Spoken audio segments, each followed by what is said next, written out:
Welcome back guys, welcome to another episode of KW Tech official YouTube channel, and in this video we are going to show you guys how you can unblock people on Instagram. So let's get started.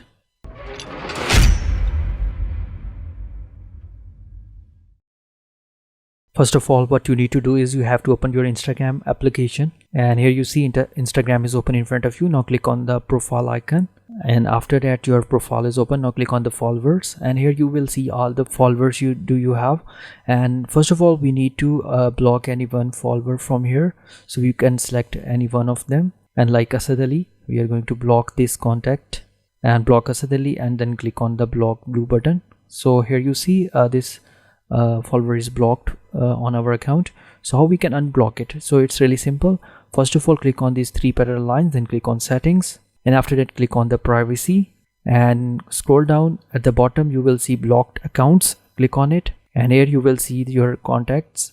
So now click on unblock, and again click on unblock, and here you see it is now unblocked easily.